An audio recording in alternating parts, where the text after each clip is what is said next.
আল্লাহ পাক রব্বুল আলামিন বলে আল্লাযী খালাকাকুম মিন দুফিন সুম্মা জাআলা মিন বাদি দুফিন কুওয়া সুম্মা জাআলা মিন বাদি কুওয়াতিন দুফান ওয়া শাইবা। হে বান্দা, এই শক্তিশালীর জীবনটা পার হওয়ার পর আবার আরেকটা জিন্দেগি আসবে, যে জিন্দেগিটা তুমি আবার দুর্বল হবা। আগে যেমন দুর্বল ছিল এখন আবার দুর্বল হবা। আগের দুর্বলের ছিল সাইজটা ছোট, এখন সাইজটা বড়। আগের দুর্বলের সাইজ ছিল 1 হাত, এখন সাইজ হলো বিশাল বড়, 3.5 হাত। এই মুসলমান, কিন্তু দুর্বল তো হওয়াই লাগবে। মगर এই দুই দুর্বলের মাঝখানে যে সবলতা জিন্দেগি আছে ওটাকে কাজে লাগাও। আবার যখন দুর্বল তুমি হয়ে যাবা, ওদিক দিয়ে আল্লাহ পাক বলে বান্দা, যাকে আমি আল্লাহ দুর্বল বানাই না তাকে তোমরা সম্মান করো, শ্রদ্ধা করো। রাসূল বলে, কেউ যদি আল্লাহকে সহযোগিতা করতে চায়, ইন্না ইজলালাল্লাহি ইকরামাদিশ শাইবাতিল মুসলিম, কোন বান্দা যদি আল্লাহ রাব্বুল আলামিনকে সহযোগিতা করতে চায়, ওই বান্দাটা যেন এই মুরব্বিদের সহযোগিতা করে। সুবহানাল্লাহ। একটা এলাকার মুরব্বি, একটা বয়সে বড় মানুষ, যে একে সহযোগিতা করা আল্লাহর সহযোগিতা করা, এর বোঝা বহন করা আল্লাহর বোঝা বহন করা। আল্লাহ ডাক দিয়া বলবে, বান্দা আমি অসুস্থ ছিলাম, আমাকে সেবা করো নাই, ক্ষুধার্ত ছিলাম, খাওয়া নাই, আমি শীতের ভিতরে বস্ত্রহীন ছিলাম, বস্ত্র দাও নাই। মালিক বান্দা ডাক দিয়া বলবে, আল্লাহ তুমি আবার কেমনে ক্ষুধার্ত থাকো, তুমি আবার কেমনে অসহায় থাকো।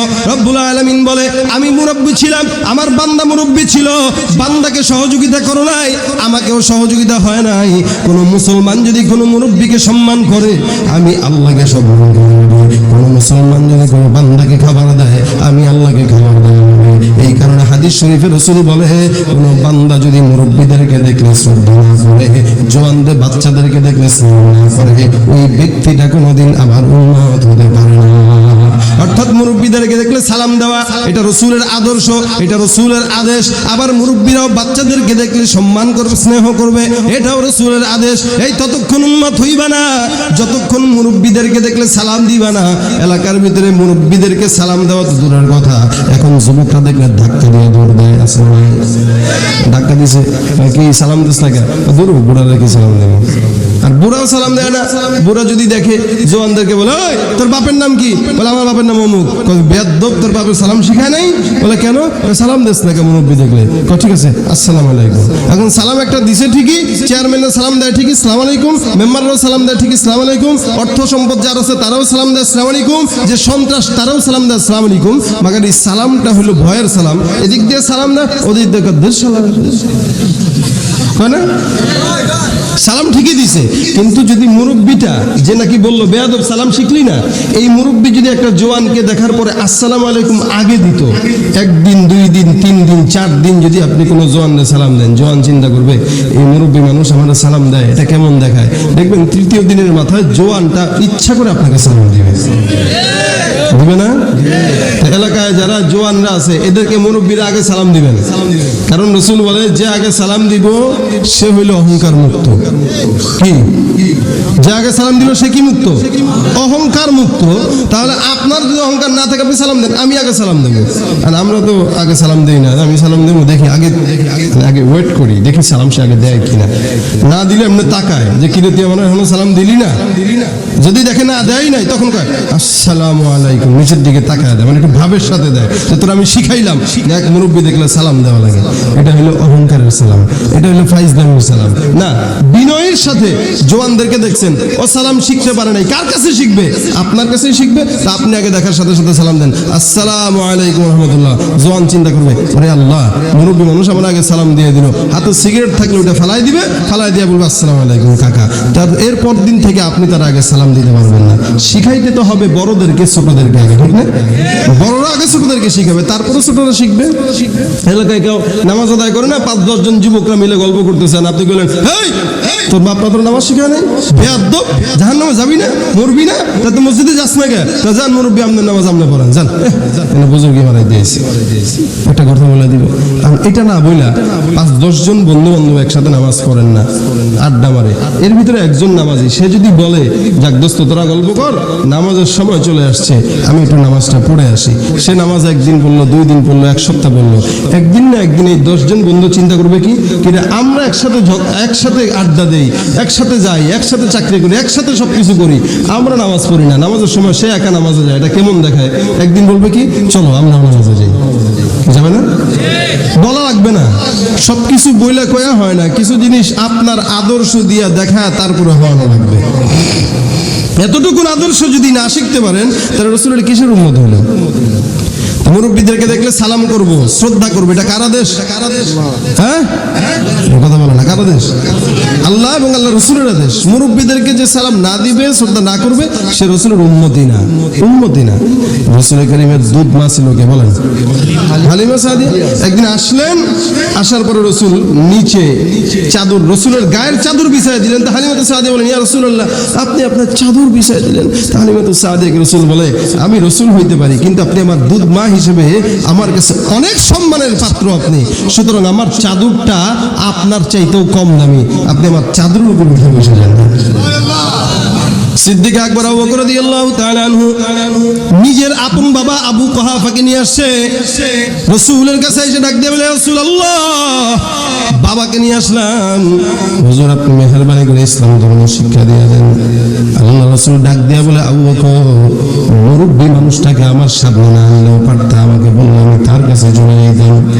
আল্লাহ রাসূলকে আবু বকর ডাক দিয়া বলে, এ পয়গম্বর, আপনি অনেক দামি পয়গম্বর, আমার বাবা বাবা হতে পারে, মুরব্বী হতে পারে, মगर আপনি নবীর চাইতে বেশি দামি না।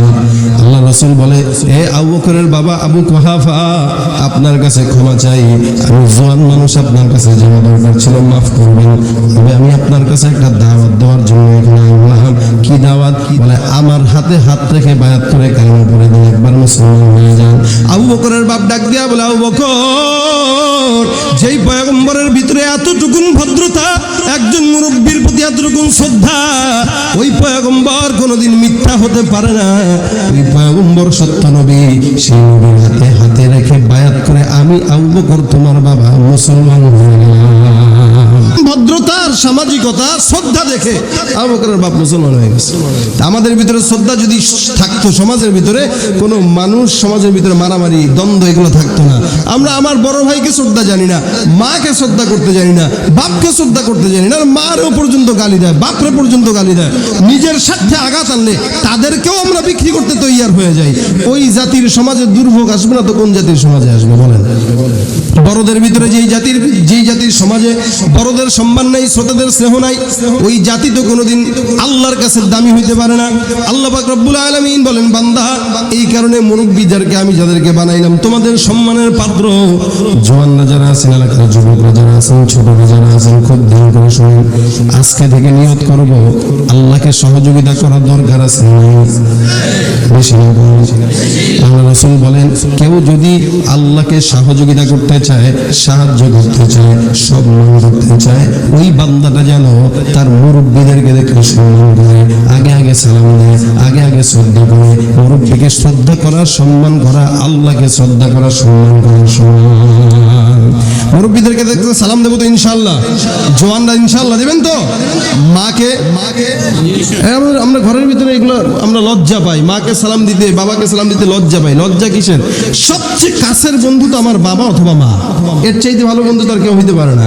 এখন এখানে বাবা মাদের কিছু মিস্টেক থাকে, বাপ মারা সন্তানকে আপন বানাইতে পারে না বলেই সন্তান অন্য বন্ধুরা আপন বানায় পরে, যত সব কিছু করে বন্ধুকে জানায় করে, বাপ মাকে না জানায় ইগনোর করে বন্ধুর কাছে চলে যায়। এখানে বাপ মার কমিউনিকেশন গ্যাপ থাকার কারণে এটা হয়। এই জন্য বাপ মারাও মনে করতে হবে আমার সন্তানটা আমার বন্ধু, সন্তানকেও মনে করতে হবে বাপ মা বন্ধু, তাহলে এদের ভিতরে আন্ডারস্ট্যান্ডিং ভালো হবে, ঠিক না? সব বলবেন, বিয়ে করতে মন চায় বন্ধুরা না, বাপরে বলবেন, আব্বা গো বিয়ে শাদী করতে মন চাইতেছে, দিবেন না? বয়স তো হয়ে গেছে। কত হয়েছে তোর বয়স? 25 হয়ে গেছে। এটা কোনো বয়স হইলো? 25 বলে কোনো বয়স না, জীবনের অর্ধেক বয়সে তো 25 গেছে, তাই না? আমি 1-2 বছর আগে না কত বছর আগে এক মাহফিলে গেছিলাম, মনে পড়ে না। মাহফিলে যাওয়ার পরে মাহফিলের সভাপতি খাবার টাবার খাওয়ার শেষ, এখন বলতেছে হুজুর আমার বাচ্চা একটা মেয়ে আছে, একটু দোয়া করে দিবেন, আপনার খুব ভক্ত। তা আমি ঠিক আছে মাশাআল্লাহ আনেন। বাচ্চা মেয়ে আনবে এটা তো কোনো আপত্তি নেই, বাচ্চা মেয়ে আনছে উনি, নেকাব টেকাব পরায় এটা সুন্দর করে নিয়ে আসছে, হিজাব পরাইছে, নেকাব না হিজাব, হিজাব পরায় নিয়ে আসছে। আমি বলতেছি কই আপনার বাচ্চা মেয়ে নিয়ে আসেন, ইনি কে? এটি তোমার মেয়ে। বললাম পরে কি? ইন্টার ফার্স্ট ইয়ারে পড়ে। এগুলো বাচ্চা, এ যদি বাচ্চা হয় তা বড় কে? আর বড় হবে কবে? আর বিয়ে দিবে কবে বলেন? অনার্স পাস করতেছে এখন আমার মেয়ে বাচ্চা, বিয়ে দেয় না। এদিক দিয়ে অবস্থা বেগতিক, কিন্তু সব শেষ। এদিক দিয়ে কয় বাচ্চা মেয়ে, এদিকে বাচ্চা ছেলে, বাচ্চা ছেলে বয়স কত? 26 বছর হয়েছে মাত্র। এই ছেলেরা বিয়া দিলে এতদিন পর্যন্ত 6 বছরের বাচ্চার বয়স হয়ে যেত, হইতো না? তাহলে বলেন বিয়ে করবে কবে, বাচ্চা হবে কবে? এই এমন বয়সে বিয়ে করবেন যেই বয়সে নাতির ঘরের পুতি টুতি সুতি হুতি যা আছে সব দেখতে পারেন। এমন বয়সে বিয়ে করবে, বিয়ে করে 40 বছর বয়সে অথবা 35 বছর বয়সে। 35 বছর বয়সে বিয়ে করছে, এখন এই বুড়া আর যে বুড়ি নতুন আইছে, নতুন বউ হিসেবে যে বুড়ি আসছে, এই বুড়া বুড়ি এখন হানিমুন করে আরো 10 বছর, বয়স হয়ে গেছে 50। এখন বাচ্চা নেয় নাই এতদিন, এখন কই বাচ্চা তো আর হয় না। এখন আজমির শরীফে যায়, বাবা একটা বাচ্চা যদি নেন, এতদিন কিন্তু বাচ্চা হওয়ার বয়স পার হয়ে গেছে, বুড়ি হয়ে গেছে, আর বাচ্চা হইব কি? আজমির শরীফে গেলে বাচ্চা হয়, দেওয়ানবাগির কাছে গেলে বাচ্চা হয়, হ্যাঁ পীর সাহেবের কাছে গেলে বাচ্চা হইব। পীর সাহেব কবে ঠিক আছে আমানত রেখা যান আমার কাছে, বাচ্চা আল্লাহ দিয়ে। সব কথা তো বলা যায় না, তাই না? এমনি তো হয়। আজমির শরীফ কি বাচ্চা দেওয়ার মালিক? হ্যাঁ, বাচ্চা দেয় কে? সুস্থ আসার সময় 2টা উরুস দেখেছি, 2টা উরুস সামনে গিয়ে রোডে। উরুস, এই উরুসে কি হয়? গাঞ্জা খাওয়া খাওয়ি হয়, নাচানাচি হয়, ঠিক না? কোনো বুজুর্গরা কি বলে গেছে আমাকে কবরে সেই করবা সেই করবা, গান বাজনা বাজাবে বলে গেছে এগুলা?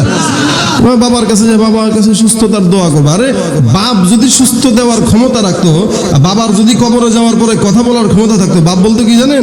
বেটা আমি নিজে অসুস্থ হয়ে দেওয়ানবাগি হয়ে মরছি, বেটা তোরে কি সুস্থ হলো?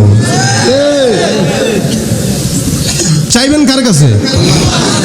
কেন আজীবন এরকম বিয়ের সাথে করে দেরি করছে, এখন বাবার কাছে যায় সন্তান চায়। বাবা সন্তান দেওয়ার কিছু না, সময় মতো বিয়ে করবেন, সময় মতো বাচ্চা হবে।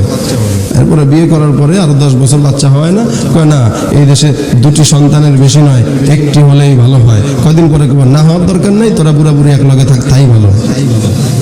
এজন্য তো আল্লাহর বান্দা যেমন আল্লাহর জন্য, বান্দার জন্য আল্লাহ তেমন। আগে আল্লাহ পাক ঘরকে ঘর সন্তান দিত, এক একটা ঘরের ভিতর 10টা 12টা করে সন্তান হইতো না আগে? আমার বাপ দাদারা, আমার বাপ চাচারা হইলো 10 ভাই, আলহামদুলিল্লাহ। কিন্তু আমার বাপে এসে 4 জনে আটকায় গেছে, আমি এসে 2 জনে আটকাইছি। আমাদের পরবর্তী প্রজন্মরা এরা চিন্তা, আমাদের নিয়ত এইটা না যে আর হবে না বা আর নেব না, এরকম না। ইনশাআল্লাহ রাসূল বলেন তাজাওয়াজুল ওয়াদুদ ওয়াল ওয়ালুদ ফাইন্নী মুকাসিরুম বিকুমুল উমাম। যেই নারী বেশি সন্তান দিতে পারে এমন নারী বিয়ে করো, আমি উম্মতকে নিয়ে আল্লাহর কাছে বেটাগিরি দেখাবো যে দেখছেন কত উম্মত আমার, দেখছেন এগুলো। এজন্য বেশি বেশি সন্তান জন্ম দিবেন, বেশি বেশি হোক। একটা হইলে রাখবেন ওমর, একটা আবু বকর, একটা ওসমান, একটা আলী, একটা মোহাম্মদ, একটা ঈসা, একটা মুসা, একটা ইব্রাহিম, যা হয় সব নবী আর সাহাবীদের নাম রেখে দিবেন। যা হয় হতে থাক, যা হয় হতে থাক। খাওয়াইবো কে? আর যদি বলেন 2টি সন্তানের বেশি নয়, 1টি হলে ভালো হয়, আল্লাহ কবো তোর একটার দরকার নাই, তোরা জামাই বোরা এক লগে থাক। কামাইছে অসংখ্য কোটি কোটি টাকা, খাওয়ানোর কেউ নাই, পরে খাইবো কে? পরে ওই পিঁপড়ায় খায় সম্পদ, ঠিক না? অথবা সরকার ওই টাকা সম্পদ নিজের সরকার বাজেয়াপ্ত করে দেয়। আজীবন কুত্তার মতো কামাইছে, কোনো লাভ হয় নাই। আর সন্তান যদি বেশি হয়, টাকা পয়সা যদি অল্পও থাকে, খাওয়ার লোক তো অভাব নাই, ঠিক না? আর টাকা পয়সা বেশি থাকলে আলাদা একটা পাওয়ার থাকে এলাকায়। আপনার যদি 10টা সন্তান থাকে, এলাকায় কি কেউ থাকবে আপনার বিরুদ্ধে যাওয়ার? আপনি বলবেন হ্যাঁ ফাজলামি করস কার লগে, চিনোস কয়টা আছে আমার? কয়টা? 10টা আছে। একটারে কিছু করবি, একদম 10টা মিলে এসে পিটান শুরু করবি। আর আপনার কেউ নাই, আপনার বউ একা অথবা সন্তান একটা, আপনি যে বেটাগিরি দেখান, পিটাইলে আপনার হুঁশ আছে কোনো? এজন্য সন্তান বেশি বেশি নেবেন, বেশি বেশি সন্তান জন্মগ্রহণ করান। এই শক্তিশালী জীবন পাবে, এই শক্তিশালী জীবন দিয়ে সে আল্লাহর রাস্তায় নামবে, এই নিয়ত করেন। বাচ্চা হবেন কেন জানেন? সামনের দিন বহুত খারাপ আসতেছে। সামনের পৃথিবী কিন্তু খারাপ, ভালো পৃথিবী না, খারাপ পৃথিবী আসবে। দিন যত যাবে সামনের দিন তত খারাপ হবে। এই খারাপ সময় আপনার সন্তানটা যেন ইসলামের পক্ষে একজন জানবাজ মুজাহিদ হয়ে লড়াই করতে পারে, এই নিয়ত করে সন্তান জন্ম দেন। এই সন্তানকে মুজাহিদ বানায় রেখে যান। আপনি নাই তো কি হয়েছে, এই কবির মুরগি চোরাগো মতো চোরদেরকে শায়েস্তা করার জন্য আপনার রেখে যাওয়া সন্তান যথেষ্ট। এই জন্য সন্তান বেশি বেশি রেখে যাবেন, বেশি বেশি সন্তান জন্ম দিবেন, বেশি বেশি এলাকার ভিতরে বিয়ে করবেন, ছেলেদেরকে বিয়ে করাবেন আর বলবেন সন্তান জন্ম দাও। যদিও আমার এই কথাটা সরকার বিরোধী কথা, কিন্তু ইসলাম বিরোধী কথা না, ঠিক না? আমাদের দেশের প্রধানমন্ত্রী সরকারের তরফ থেকে একটা কথা আছে, বৃদ্ধ সন্তানের বেশি না একটি হলে ভালো হয়, কিন্তু এটা হলো একটা গুনাহের স্লোগান, এটা একটা গুনাহের কথা। কারণ আল্লাহ রসুল বলছেন একটা, আমরা বলি আরেকটা, এটা গুনাহ না সওয়াব? বলেন। ইসলাম যেদিকে আমরা সেদিকে।